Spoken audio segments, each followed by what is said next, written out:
เวลาเราไปมันต้องไปกลมๆแบบนี้เลยพี่น้องไปเวลาไล่ปลาเรียบร้อยม่านอยู่บ่มีปลาเลยเฮ้ยโอ้ยังเด้อ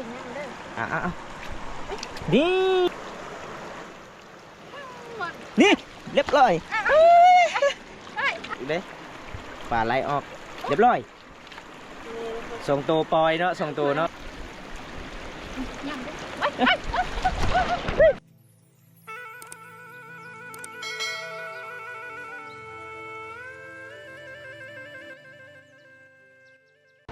เอาทางสบายดีทุกคนสบายดีบรรยากาศยามแรงทุกคนเลยมื่อนี้บอมตากะไปหากินไลลาป่าคือเก่าทุกคนเลยมื่อนี้มี FC บอมตาไปหากินไลลาป่ากับข้าวสุกคือเก่าเพราะว่าน้องเวลาไลลาป่าน้องเอามุ้งโยนใส่บอลน้องวางไว้เหยื่อพี่น้องเหยื่อก็คือเหยื่อหำที่น้องตำเข่าตำให้มุ่นแล้วก็คือน้องก็เก็บไว้หำกับเสียอ้อยป่าเด็กทุกคนสูตรของชาวลาวคือชนบทหมู่บ้านนี่หาอยู่หากินแบบโบราณจะได้ก็ไปติดตามส่วนกระดาษพี่น้องมื่อนี้บอมตากับมียังหลายไฟเอฟซีเดี๋ยวครับชมจัดให้ตามคำขอเลยทุกคนจัดให้ตามคำขอผู้ใหญ่จากพังไทยทุกคนจากเบิ้งวิถีชีวิตชาวลาวดำรงชีวิตหาอยู่หากินหาปลาสอนปลาขยองบ่ไล่ล่าปลาแบบนี้เขาเจ้าเห็นและแปลกบอมตากับแปลกคือกันทุกคนไปทำกันเลยพี่น้องไปสวัสดีทุกสุขสบายดีไปยังไงมื่อนี้ไปหาปลาเก่าไล่ล่าปลาคือเก่าบ่อ๋อโดนแล้วเนาะไปไล่ล่าปลาเนาะมื่อนี้ก็จะไล่ล่าปลาเพราะว่ามี FC อยากเบิ่งเนาะเฮาไล่ล่าปลาแบบโบราณพี่จะได้มีเหือเลยบ่พี่จะได้เหยื่อของเจ้าครบเลยบ่จะเกี่ยมไว้มุ่งเด้แล้วบ่แล้วฮะใช้มุงนะ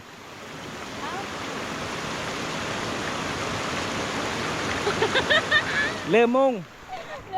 แล้วหนักกว่าแกเห็ดแดงนัวแล้วก็เชื่อไรไปน้ำเบิ้งบางทีมุงจะตกพี่น้องเลยว่าสิไปหาเกณฑ์สุดท้ายมุ่งบ่เห็นพี่น้องให้เสือสุกไปน้ำมุงก่อน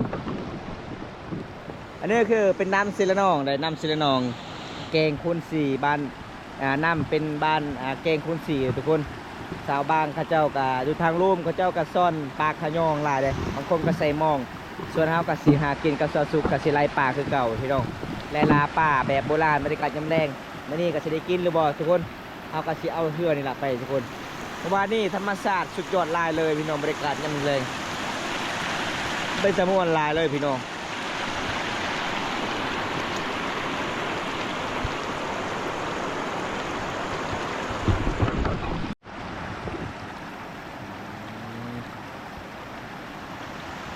ได้มุงเลยป่ะสุกโอ้ยเริ่มมุงทุกคนเลยเริ่มที่เฮาที่เครื่องที่เฮาโยนปลาเอาปลาสำคัญที่สุดคือมุงทุกคนหาบ่ได้มุงก็คือเฮากะจะเอาปลาบ่ได้โอ้เหือในเนาะ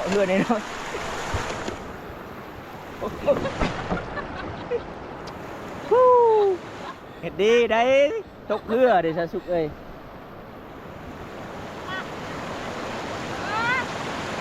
ปลาเหือได้น้อยทุกคนที่ได้บนสุก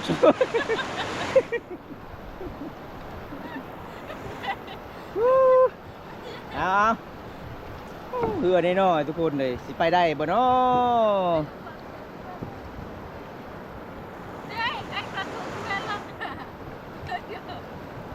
เป๊ะบ่เบิ้งข้าเจ้ามาเลยพี่น้อง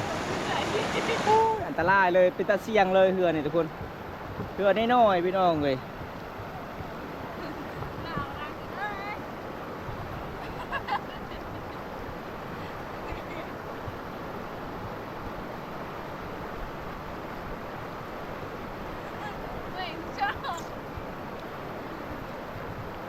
อันตรายเนาะ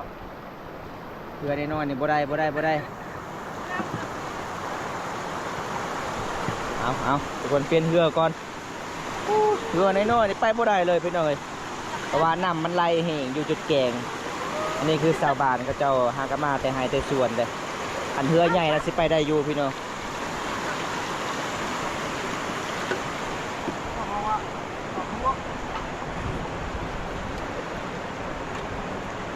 เจอตัวได้ไอ้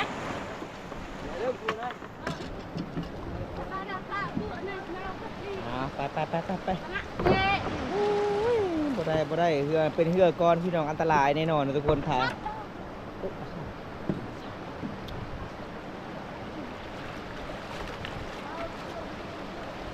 เอาตอนนี้เป็นเรือใหม่นะพี่น้อง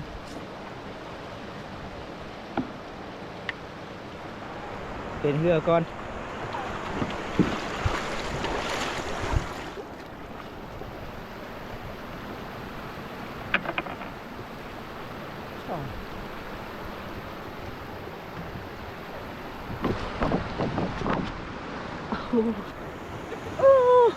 ตะลายไปขึ้นลุย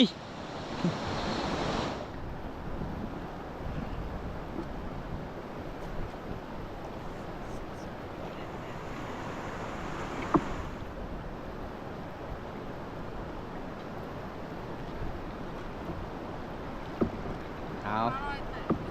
ตอนนี้จะเดินทางต่อ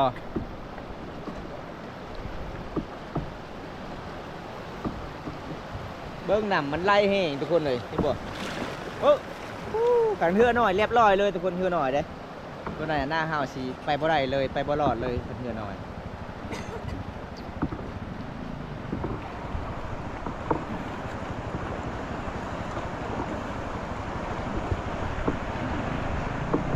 ธรรมชาติกะอุดมสมบูรณ์อยู่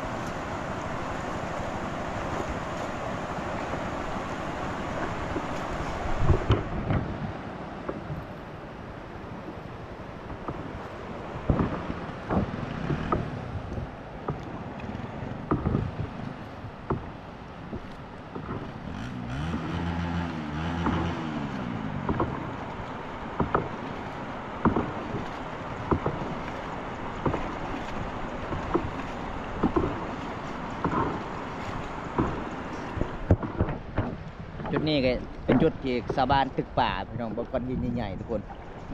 เห็นบ่ทางลมเขาเจ้าเอาปลาเลยทางลมเขาเจ้าเอาปลาขยองทางลมพี่น้องวืด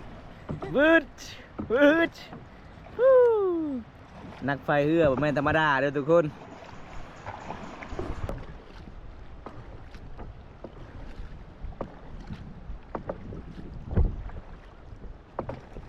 สาวสุกในสุดยอดเลยทุกคนในเพื่อนพายเรือนี่เก่งหลายเลยพี่น้องเลย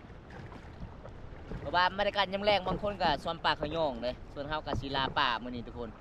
เพราะว่าโดนแดดบ่ได้หากินแบบนี้เพราะว่ามี FC อยากเบิ่งวิถีชีวิตชาวลาวดำรงชีวิต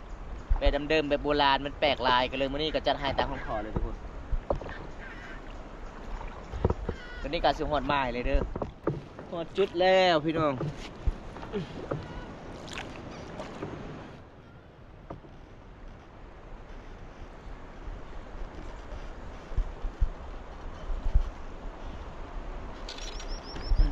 เรียบร้อย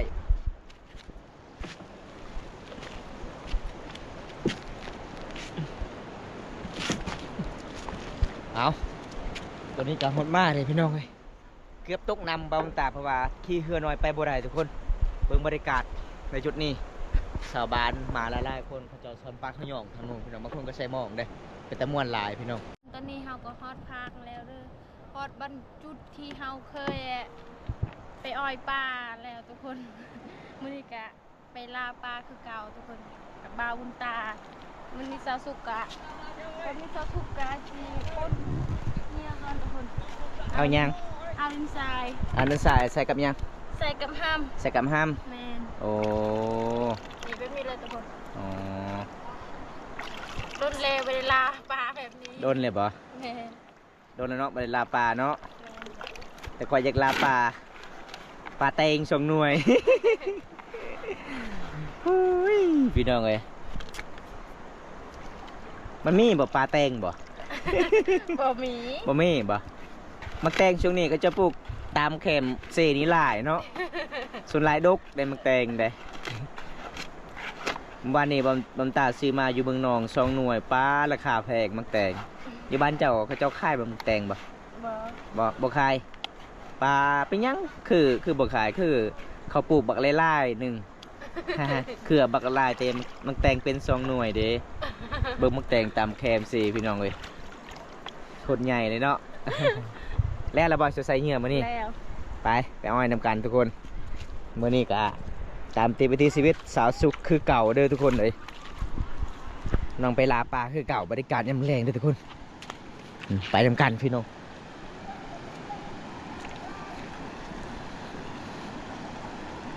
เพราะว่าตอนนี้ก็ประมาณ5-6 โมงแรกนะทุกคนนั่นสิค่ำๆนิดนึงเอาจุดนี้น้องก็สิวางก่อนวางเหงื่อเป็นจุด1เลยสูบของเพิ่นคือเก่าทุกคนพอสะสุกขนาดเอาแห่บ่ได้บ่ บ่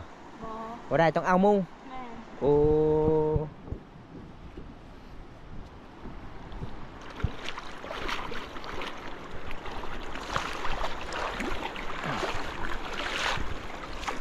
มาจุดนี้มันเริ่มบกแล้วพี่น้องน้ำพี่น้องเริ่มบกเริ่มโขกแล้วสุดก่อนน้ำยำท่วมหลาเลยจุดนี้เอาตอนนี้น้องก็ไปเบิ่งสูตรก่อนถ้าใส่ได้น้องก็ใส่ได้ถ้าบ่ใส่ได้น้องก็สิบ่ได้ใส่เลยทุกคนเลยน้องสิเอาก้อนหินมาใส่ส่งนี่นะนี่กระทับเหงื่อตัวง่ามน้องกับบริใส่เอาไปเดี๋ยวสูตรน้องก่อนทุกคน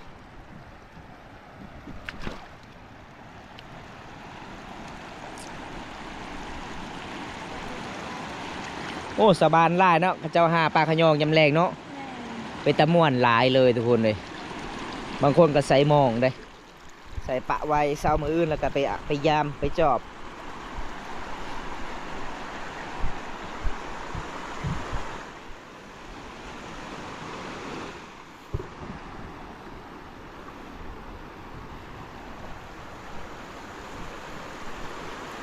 ตอนนี้น้องของเพื่อนก็สิเลือกจุดบนน้องก็สิใส่เหงื่อก่อน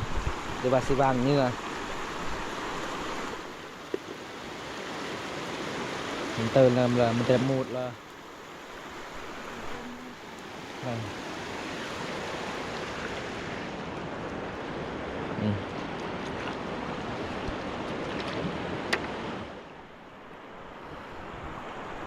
เบิ้งนี่น่าซิเมื่อยหลายเลยพี่น้องซุปของเพิ่นนี่ถ้าผู้ใดบ่เคยเฮ็ดกินแบบนี้มันก็บ่มานี่ทุกคนแต่น้องสาวซุกนี่เพิ่นเคยเฮ็ดกินมันก็ม่านอยู่นี่เพิ่นสำหรับเพิ่นใส่ก้อนหินบ่ให้นำไหลเหงื่อออก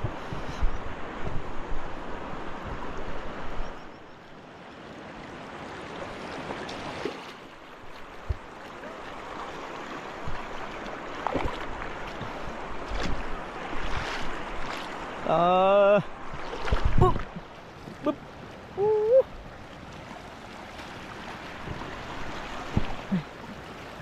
โอ้เส้นทางทุกคน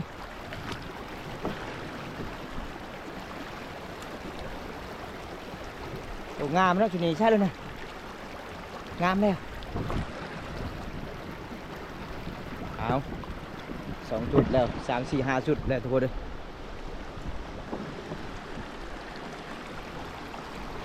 นั่นเลยสุง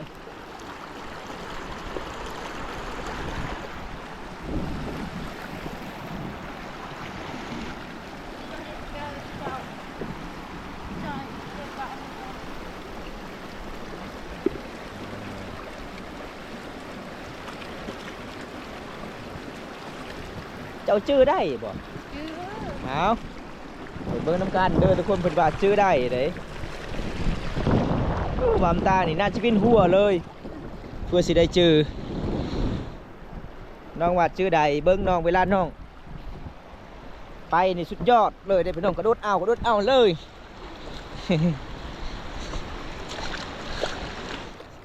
โอ้บำตา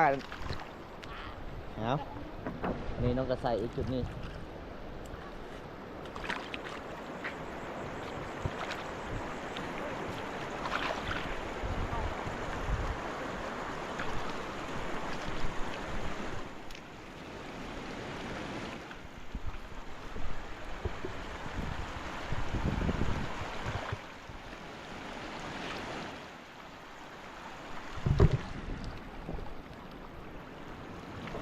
กคนตอนนี้บอมตากะสิไปนำน้องก่อนตอนนี้น้องกะสิวางเหยื่อพี่น้องเลยวางเหยื่อปะไว้เพราะว่าน้องผสมห้ำกับดินทรายหรือว่าแห่ทรายทุกคนยามแรกๆนี่ชาวบ้านบางคนก็ใส่มองบางคนก็ไปช้อนปลาขยองส่วนเฮาก็สิไล่ปลากระซอสุกคือเก่าทุกคนสุกของเพิ่นก็มันธรรมดาเลยทุกคนหายากเลยทุกคนเลยคันเฮาเฮ็ดบ่เป็นน่าสิยากที่สุดเลยพี่น้องแต่น้องถนัดเกี่ยวกับการหากินแบบนี้เวลาก้อนหินน้องนี่กระโดดใส่อย่างเดียวเลยทุกคนบอมตาก็โอ้ยเห็นแล้วก็โคตรเสียวไปก็สิลำบากแน่เพราะว่าเฮาย่างอยู่ในน้ำมันลื่นพี่น้องเอ้ยก้อนหินมันลื่นเฮาก็เลยอันตรายนิดนึงพี่น้องเอ้ยหากินแบบนี้จะได้กะไปติดตามชมกันแหละพี่น้องตอนนี้น้องกะสิวางเหงื่อกันสิแล้วทุกคน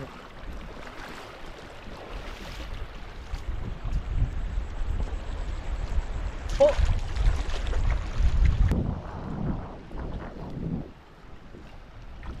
ไปเพี้ยนน้องบอมตาไปจนน้ำบ่ทันน้องทุกคนน้องไปไวขนาดเลยจนน้ำบ่ทันเลย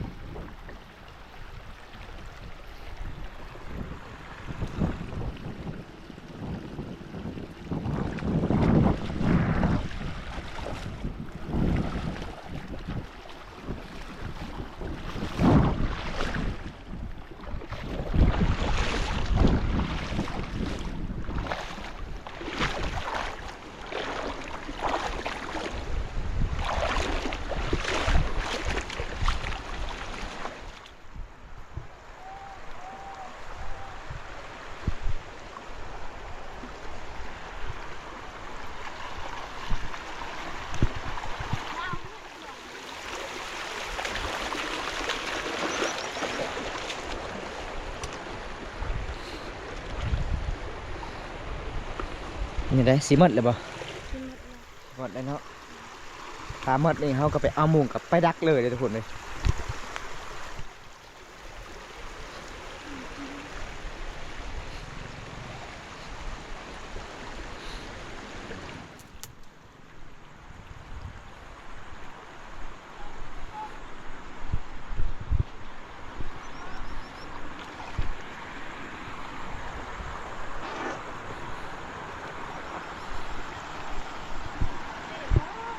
เบิ่งเส้นทางไปทุกคน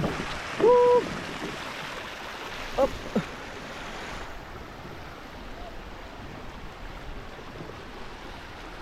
แต่เป็นกระสตุกดินแล้วพี่น้องเลยชิมานหรือบ่มื้อนี้เพราะว่าเฮามาค่ำๆเนี่ย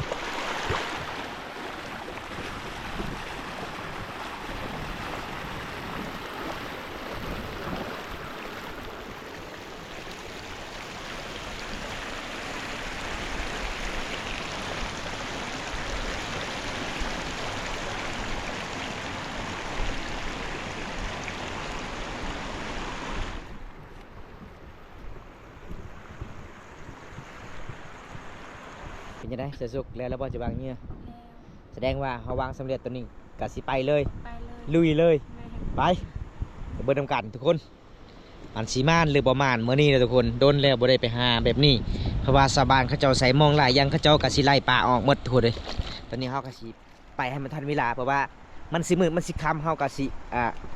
นำปลาบ่ทันทุกคนเบิ่งชาวบ้านไปชนปลาขยองทางนู้นป๊าปวดลาเลยพี่น้องยังออกไปแล้ว ยังจะโยนบ่ถือเปล่าเห็นบ่หมดแล้ว หมดเลย ออกแล้วแม่ โอ้ยพี่น้องไอ้เสียดายเลยเนาะ เสียดายเลย อันนี้เป็นไม้ที่หนึ่งทุกคนเลยเสาซุกโยนบ่ถือจุดก็เลยป่าออกแล้วพี่น้องเฮากะสิเริ่มอีกไม้ที่สองต่อเอาไปเบิ้งทำกันพี่น้องเบิ้งชาวบ้านเขาเจ้าไปนอนในไปช้อนปลาขยองตามเคมเซลนองเลยทุกคนเลยเป็นตะมวนหลายเลยพี่น้องเวลาเราไปมันต้องไปกลมๆแบบนี้เลยพี่น้องเรียบร้อย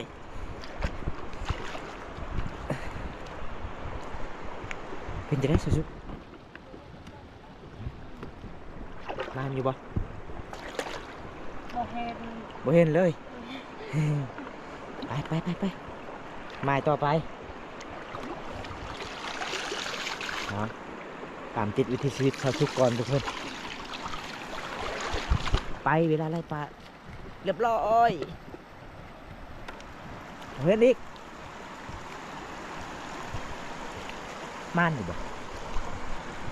บ่มีปลาเลยเฮ้ยโอ้ยออกแล้ว ยังเด้ออ่ะนี่โอ้สองตัวออกมาแล้วทุกคนเลย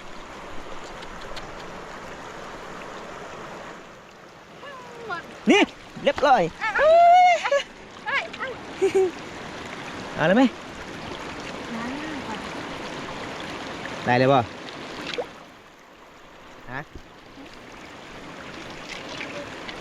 บ่เห็นปลา3 ตัวเนาะจุดนี้เนาะมานเนาะ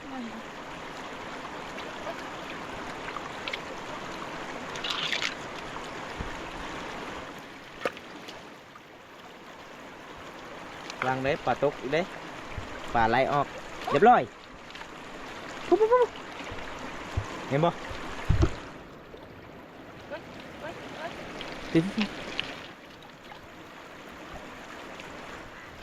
อี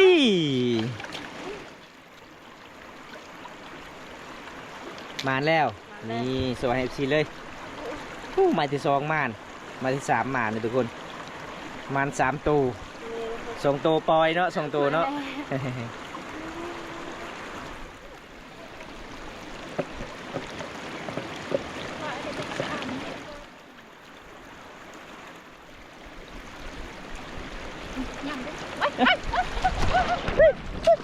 โอ้ยบ่ทันแล้ว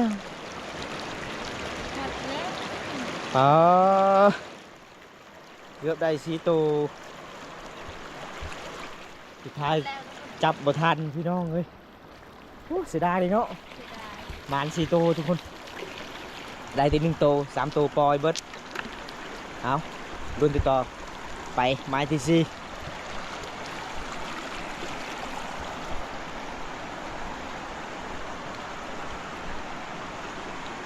ปลาเห็นบ่ปลาออกลาย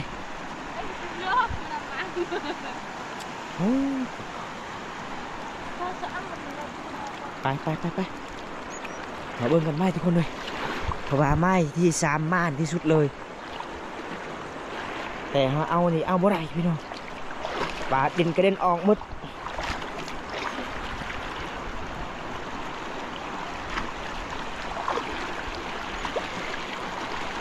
โย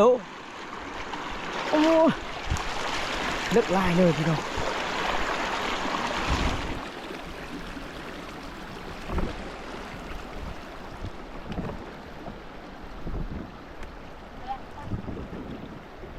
ไปต่อพี่น้องเว้ย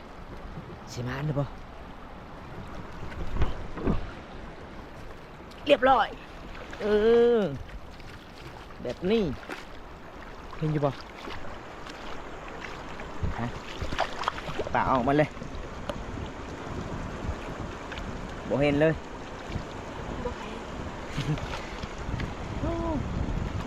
มาอันที่1 ตัว3 ตัวปล่อยทุกคนเอาตอนนี้มาเบิ่งน้องที่ไปเอาอีกหอบต่อไปทุกคนเลยเห็นอยู่ป่ะม่านป่ะ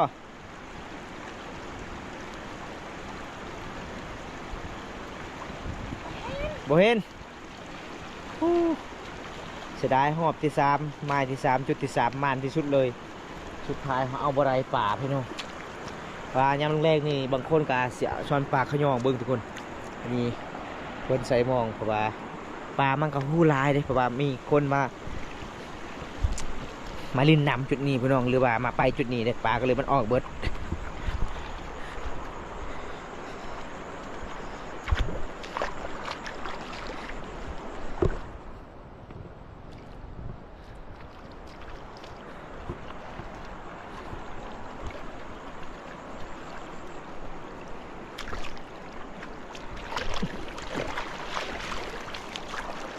เรียบร้อยเห็นบ่ฮะมานอยู่บ่เอาเดี๋ยวเบิ้งไม้ตัวนี้ทุกคนเลย มันสีม่านมันสีรั่วหรือบ่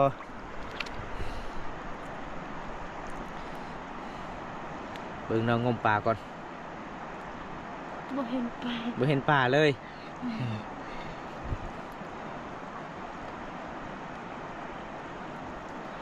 ประมาณเนาะ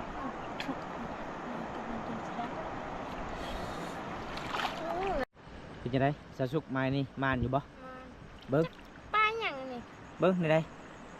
เป็นไงนี่ โอ้ปลาลาบอันนี้นะ ปลาลาบ เออแซ่บได้เข็ดลาบปลานี่ได้ แซ่บ แม่นเอามาน2ตัวเลยเด้อทุกคนไม้นี่ก็มันเอ้า ปลาน้อย นี่2ตัวแล้ว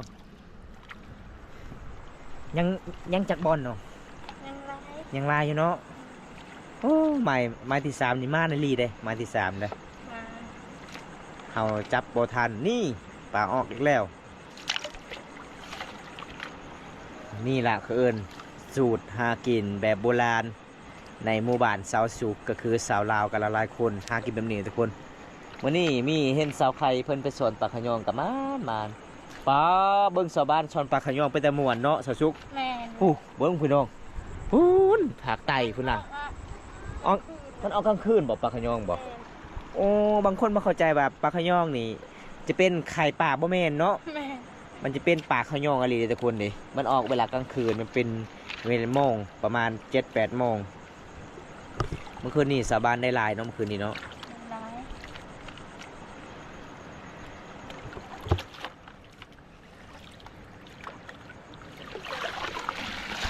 เอาเบิ่งหอบต่อไปทุกคน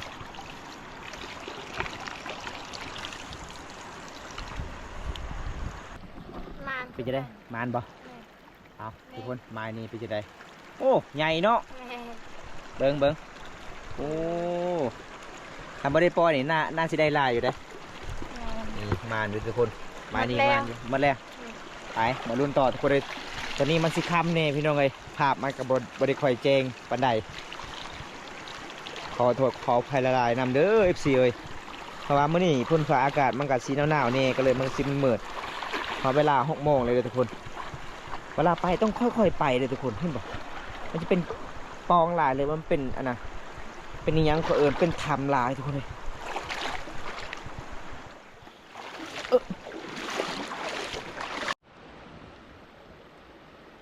เป็นจังไดมานอยู่บ่ มาน เบิ่ง นี่ โอ้มาเลยเนาะวันนี้โอ้ขันบอได้ปล่อยน่าสิได้หลายเด้อทุกคนเอาภาพมันก็สิมันมืดแน่ปลาน้อยบ่ ปลาน้อย โอ้ปลาน้อยเขาได้มาเนาะ เขาได้ อ๋อเอาหมดพี่น้องเห็นปลาอิหยังก็เอาหมดปลาอันนั้นเลยทุกคนสุดยอดเลยน้องคนนี้หากินแบบนี้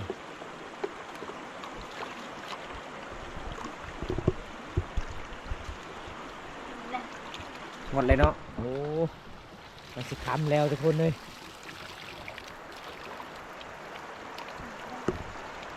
อันนี้น้องก็สิเอาไปเอาปลาต่อเลยทุกคนนี่บอกนี่แหละพี่น้องเอ้ยวิถีชีวิตแบบโบราณเลยหากินหาอยู่หากินแบบเดิมๆเขตชนบทลาวชุมเขามังกรหมู่บ้านคนซีเมืองนองแขวงสาวนาเขตเด้อพี่น้องอันนี้เป็นสายเชลนองได้สายเชลนองมีปากขยองลายได้ม่านอยู่บ่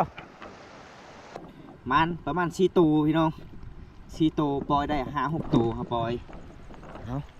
อันนี้ไปนำน้องเพิ่นก่อนจะได้บอมตากาสิปิดคลิปก่อนพี่น้องเว้ยเพราะว่าจะเป็นกาสิตุกดินแล้วบอมตาถ่ายกับบริเจกนี่พี่น้องคนนี้ก็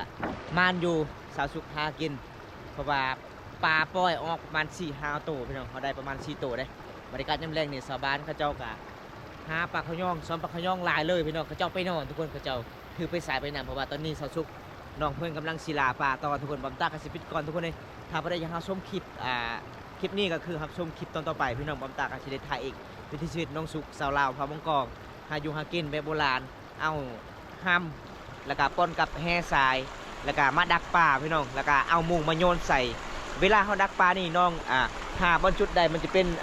ถ้ำบ่ตามก้อนหินพี่น้องน้องก็เลยวางเหยื่อไว้บอมตากาสิไปปะก่อนเด้อทุกคนคลิปหน้าพบกันใหม่ขอกล่าวคำว่าสวัสดีครับผมบ๊ายบายไปกันเด้อ